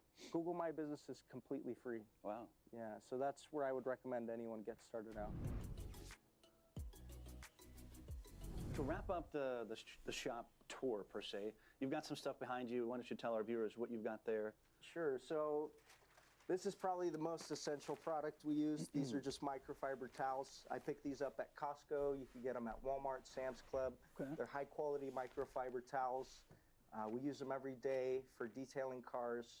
They're machine washable, and they'll last as long as you will make them last. Gotcha. I was going to say, do you go through a lot of them just because they get wasted a lot, or what's the deal? Because you got a ton of them. Yeah, so this is kind of just the stock for, you know, all 11 employees. But typically we just machine wash them. They're ready to go again, you know, the following week. Nice, okay. Yeah. Alan, out of all this cool stuff, products, these towels, etc., What would you say are like the number 1 or 2, 3 things that are crucial for this business? Yeah, so starting out, you definitely need to invest in a vacuum and a pressure washer. I'd say those two are your like base products or base tools that you want to use. And then in terms of products, just a fun question, like what would be the first product that you'd get after a vacuum, after the pressure washer? Like, would it be a wax? Would it be soap? Right. So starting out, I'd say you want to focus on just cleaning the cars because the more advanced stuff will come later. You want to get good at the basics. So I would invest in an all-purpose cleaner and some kind of window cleaner. Okay. Yeah. Great tip. Alan, so let's talk about how you train your employees, because you hired so quickly in such a short period of time.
Of course, there's like times where like I literally like stare at my screen and like, do I really want to click start streaming? And it's up to you. Like mentally, you got to be able to say, okay, no, take a break. You feel what I'm saying? Go relax.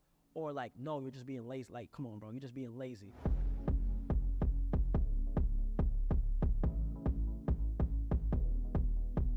What's going on, guys? I'm Speedy, and the name of this show is 360 with Speedy. And today I am joined by maybe the hottest person on the internet in our fucking universe, the most subscribed to streamer in the world. Kai Sinat is in the building. Kai, what's up, man? How are you? I'm doing good. I'm doing good. That was a crazy intro. Yeah, honestly, I didn't plan that. It just came to me right now. Yeah, I was doing good. I'm doing good. How you doing? I'm good, bro. All of the things I just said ring true. How does that feel to know that all of those are facts? I don't know about facts. You feel what I'm saying? I don't know. I mean, popping. But you are the most subscribed. Most subscribed for sure. That's a fact. And I feels good, but I feel like I still have like a lot of work to get done. I feel like I still have a lot to still get done. I can't get comfortable in, but it feels good right now while I'm in the moment. Yeah. Fact, yeah. Good. You have to take the time to enjoy it while you're in it. Yeah, yeah. I'm saying? It feels crazy. This is my first time really opening it up and do something like this. I usually be down to do it, but recently I've just been trying to focus on like what I got going on. But when I heard the call that they wanted me, I was like, oh yeah, I got to do this for sure. And then me, after everything that we done did today, it was lit. It was it's so stuffed, yeah. Look at you now, man. You're sitting in what looks like a castle. But we're coming a long way from where you're from, man. We both from New York. Yes. Born and raised. For sure. You're actually born in Brooklyn. Born in Brooklyn. What part of Brooklyn? I forgot. Well, I was born in Brooklyn Hospital. Okay. I forgot what part of it because I wasn't too familiar because I really was raised in the Bronx. But I had my time. I did some time like on Flatbush, around Flatbush. I used to like be there a lot when I was growing up before I moved to the Bronx. Word. Oh yeah. And at that time, you grew up and you spent some time in the shelter. Is that right? Yeah, no. At that time, that was actually before. So funny story is, I live in Georgia now, but when we was in the shelter, we was also in Georgia. Oh, so okay. When my mom was going through a lot of stuff, we was in the shelter actually here where we are right now. And then after when we got back on our feet a little bit, we went to Brooklyn and just like try to get things done. And then after that, after everything changed, we went right to the Bronx. Word. Yeah. How do you feel like that experience in the shelter molded you at all? Do you have memories of it? Yeah, it's glimpses. It's glimpses. My mom still got the shelter sheets in her crib, like really? For memories. Yeah, like we still got that. I just remember like the craziest stuff. The people from there. My mom doing things by herself. Like she's like a hero. So I'm not gonna lie. Like I always think to that moment and like realize where I came from and don't take nothing for granted for sure. For sure. And it was just you, your siblings, and your moms. Your pops wasn't around. Do you guys have a relationship at all? Or? Yeah, we do. It's like it's awesome. Like more like I could call him, but I just choose not to. Like we don't have like a close connection. You feel what I'm saying? Because my mom just been there majority of my life. Yeah, for sure. The lawyer was locked in. Yeah. Way. Does he call you a little more these days now that he sees the success? Nah, which I respect. He don't ask me for nothing. He's just been the same one. Like, he takes up on my sister has like a closer connection with him because she wants that connection and stuff. But like, he doesn't act any different way. You know what I'm saying? So good. He actually has like little, he has like sons who look up to me and watch my videos all the time. That's so yeah. I fuck with that. Yeah. Word. Now growing up, what kind of kid were you? It seems like you were always an outgoing kid. I was bad. Really? I was bad. Yeah, in elementary school, I gave all my teachers hell. I was bad. I was cursing them out, doing the crazy stuff, but I always had energy. Then after, like, I wanted to dance. I used to dance a lot. I was never, like, outside. I was always inside. Yeah. But, yeah, as a little kid, I was bad. I'm not going to lie. Not to my mom, though. But in school. That's everybody. Yeah. Yeah, in school, it was crazy. You have the locks now, but back then, your mom would only ever give you a light Caesar? Yeah, when I was... How you, like, yo, y'all are weird. Like, where you get this information from? Like, how you just know about all this? But, yeah, my mom would send me to the barbershop, light Caesar, $5 cash. It used to be like $5, $10. Now, you pay for a haircut, it's crazier now. This used to be this one barbershop that I used to go to all the time, $10, light Caesar. I used to look bald growing up. They used to call me, like, Peanut all the time, so. Who used to call you Peanut? Like, people on the block, like, just random, my mom's friends, my step-pop's friends, everybody. Do they still call you that when they? Nah, hell nah. You graduated. Yeah. Now you and your siblings close. Yeah. I know you got a little brother, a twin sister, and an older brother. Your twin sister Kaya, she's a Barb. Yeah, she's a Barb, like the biggest Nicki Minaj fan, the biggest. When she found out I was in like conversation with Nicki, she was going crazy. Like yeah, she's the biggest Barb ever for sure. You used to get class clown and all of the yearbooks and stuff like that. Were you really that bad at school? I was bad, and I used to love making jokes. I used to always love making jokes, making people laugh. And they gave me class clown. They gave me class clown in middle school, and they gave me class clown in high school. No, funniest person in high school. They gave me, I think. Did they? Yeah, they did. So yeah, I used to always get that in yearbook. So you used to spend a lot of time on 148th Street in Harlem. You went to FDA. What was that experience like, being from the Bronx, coming down to Harlem? Yeah. Is there any dynamics? So everybody know, like, everybody who's from New York, like, it's gonna be a stepping stone to where you're gonna have to take public transportation by yourself. Like, I took it a little bit in middle school, and after in high school, it was a big step because I was taking the train from the Bronx to Harlem. So as a freshman, like, you go into a whole other section of New York City, it's like a big step. So I was hopping on that train, going straight to FDA, and it was cool. It was very cool. Freshman year was pretty cool. I was still trying to make people laugh, still out doing stuff. I was doing skits in high school, and it was pretty cool. My principal called my videos garbage though, because she found out I was doing it in school, and then she looked at my videos and called them trash. Like, I will never forget that. Like, no cap. Have you seen her since? Nah, I haven't seen her since. I ain't gonna cap. Have they ever asked you to come back to the school and speak to the school? Would you ever go? I will go. I will go for the students though. I will go for the students, and I will go to say like you know what I'm saying, like what was said. But I would just go like just to motivate students that was there, because I was in their position not too long ago. No cap. So it's crazy how life just turns around. What do you think she thinks now when she sees you as, in the suit that you are? I mean, I don't know. I don't know what she think, but I hope she still has the same opinion. You feel what I'm saying? That's about it. You hope she has the same. You hope she still thinks you're. Yeah. I feel like once you say something like I feel like it's just a lesson. Like, you have to like be careful what you say.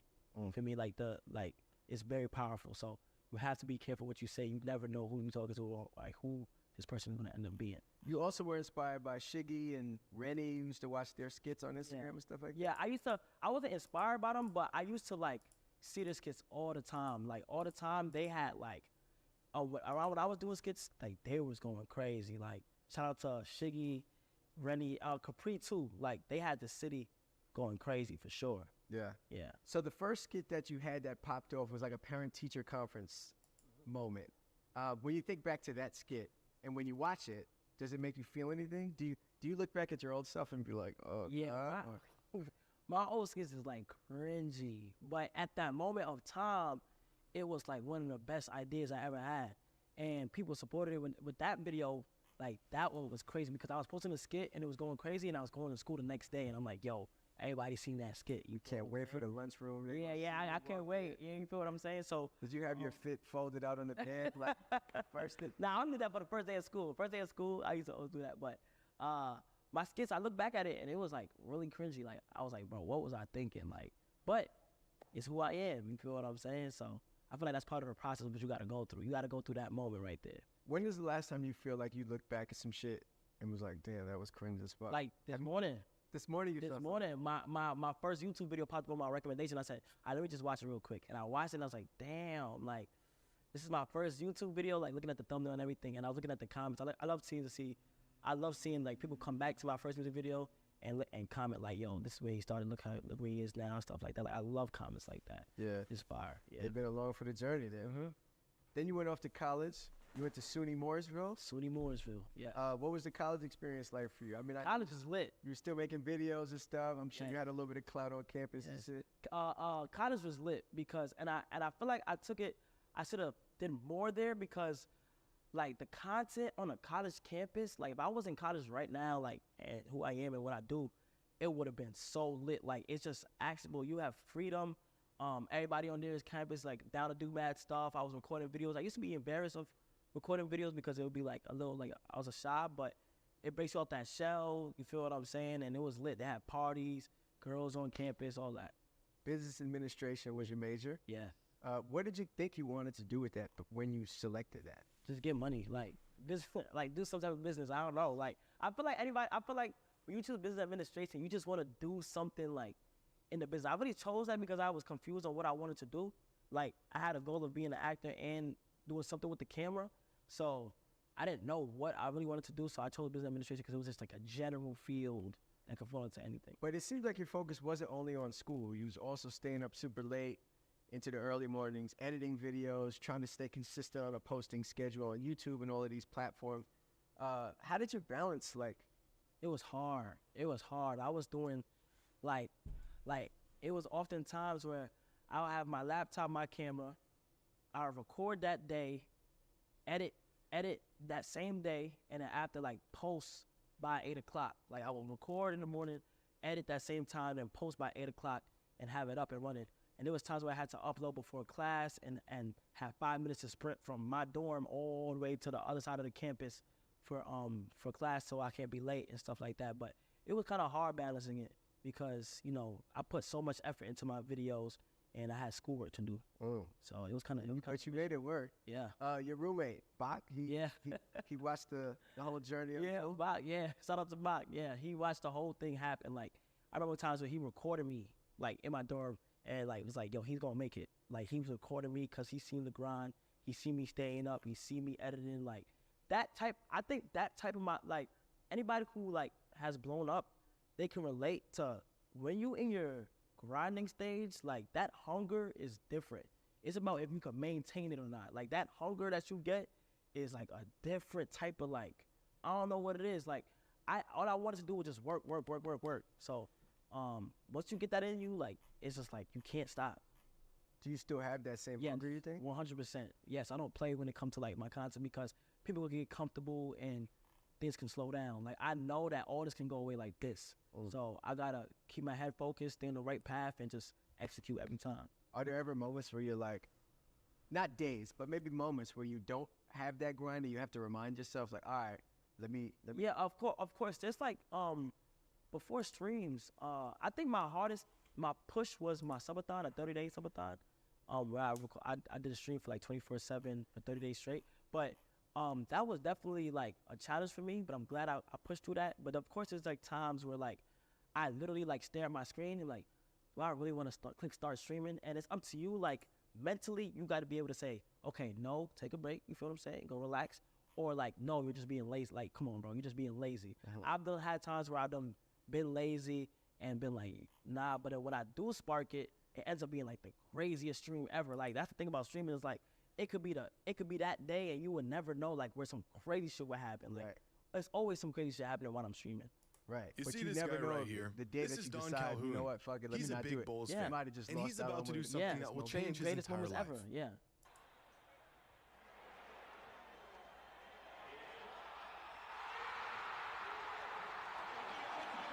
$1 million bucks. That young man being hugged has just won $1 million here at Chicago Stadium. Don just hit a shot from 80 feet out, a 3/4 court shot. His prize for nailing this absolute bomb, $1 million. He can't believe it. Fans erupt. Don joins the Bulls as they celebrate his victory. Michael Jordan throws his arm around Don and congratulates him. Good shot, kid. Don had just done the impossible, and with the game ball in one hand, $1 million check in the other, Don Calhoun did it. He was set. Except he wasn't. Due to a technicality in the rules of this contest, the insurance company that was required to make the payoff claimed they simply didn't have to pay the man. Don hit $1 million shot for absolutely nothing.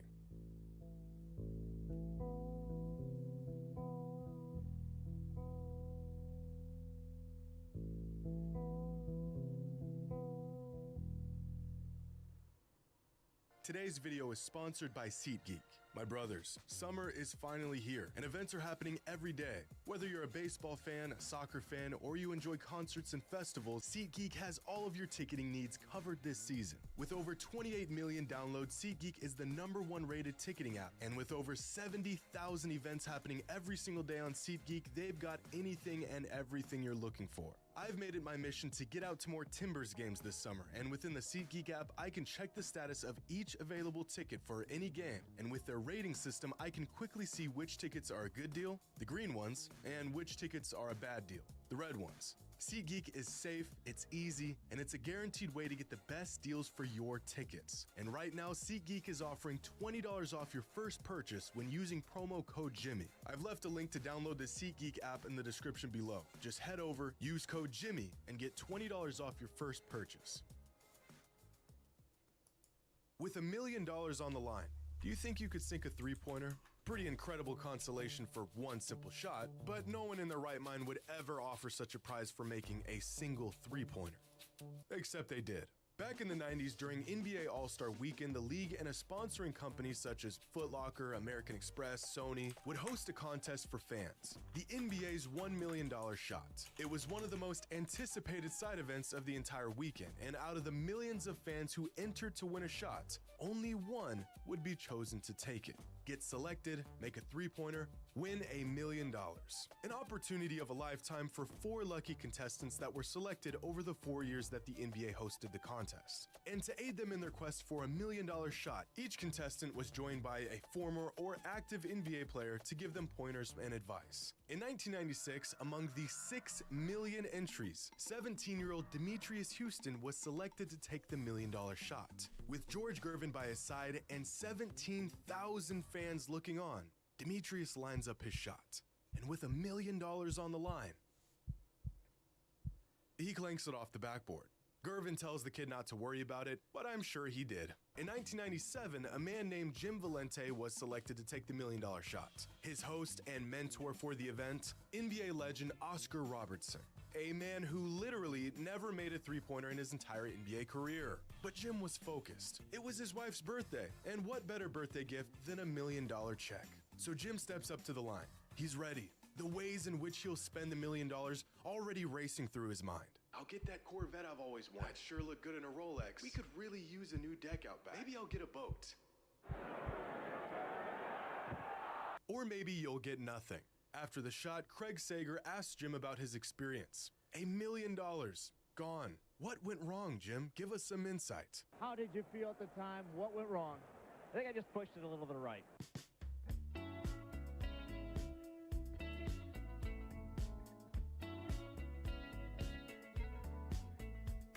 In 1998, a contestant named Sol Holkman was selected to take the shot. And for the first time in the contest history, a contestant actually hit the rim.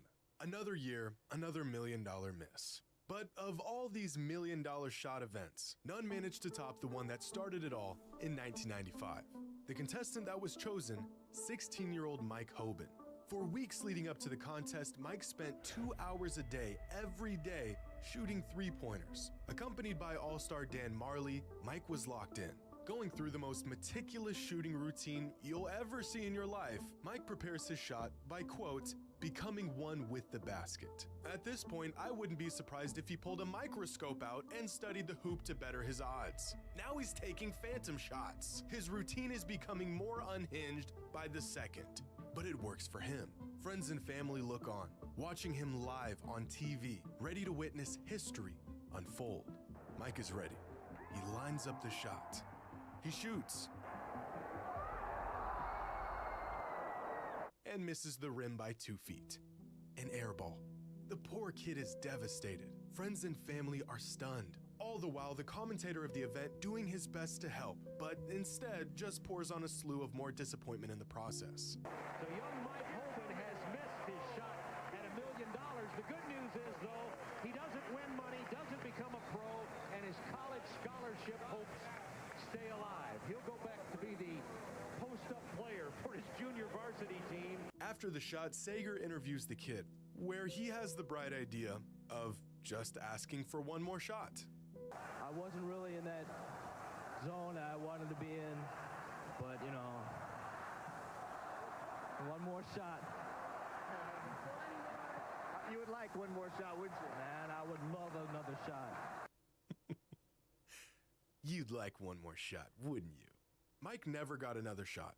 4 contestants, $1 million on the line for 1 three-pointer, and 0 winners. And looking back on these contests, it's pretty remarkable that no one hit their $1 million shot. Because countless fans and contestants have hit much more difficult shots for far less money. We've all seen these contests unfold in person. A fan gets randomly chosen out of the stands to come down and try to hit a half-court shot. The prize money, nowhere near $1 million. Usually the prize is $10,000 or maybe $20,000 or a car. This Mavericks fan hit a layup, a free throw, a three-pointer, and a half-court shot in sequence without missing. An anomaly of events in this context. His reward for the incredible feat? $3,000 worth of gift cards to a local furniture store. But it gets worse, because at a Mavs game a few years later, this woman was put to the task of sinking a half-court shot. She's rocking the dirt gear, she's feeling good, beautiful form, and drills the shot. Nothing but net. What was her prize for pulling this off, you ask? A 65-inch flat-screen TV. Absolutely appalling. This guy managed to drill a half-court shot at a Blazers game years ago and won round-trip tickets to anywhere of his choice. A pretty unlikely shot from the guy, but far from impossible.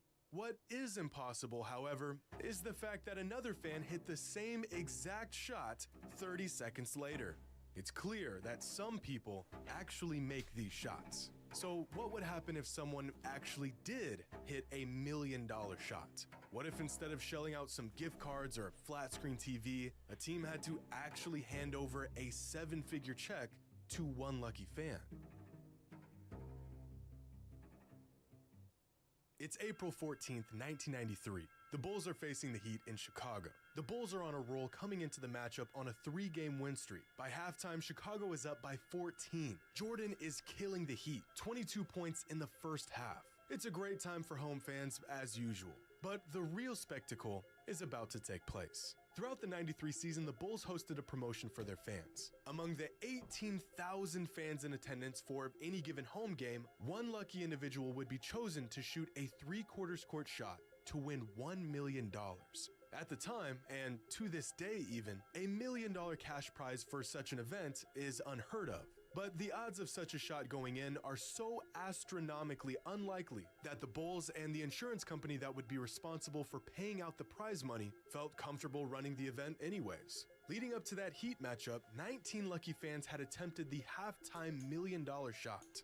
Of the 19, 2 hit the backboard, 16 were air balls, and just 1 even hit the rim. An estimate of a fan chosen at random hitting this shot? Less than 1%. And so a member of the Bulls organization went into the crowd and selected a 23-year-old local by the name of Don Calhoun. The reason for selecting him? His shoes wouldn't scuff up the floor. Hopeful, but understanding the slim odds that he faced, Don walked down to the court and prepared to take his shot. A fun halftime gimmick, something to keep the fans involved. They just slapped $1 million on there to get everyone excited, but no one will ever hit the shot anyways. Chris Hammond, vice president of SCA Promotions, a leader in the promotional contest industry, looks back on the shot saying, "The perfect contest is like the most tempting carnival game. Just feasible enough to make people think they can do it while actually being extremely difficult. You could have Steph Curry out there and still make money." Well, Mr. Hammond, it's time to pay up.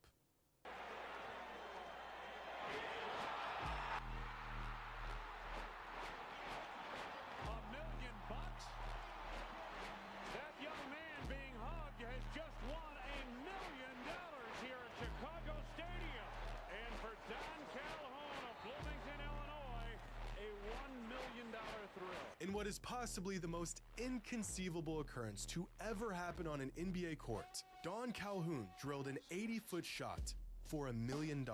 The whole place goes nuts. For a moment, it's like Don is part of this Bulls team and they just won another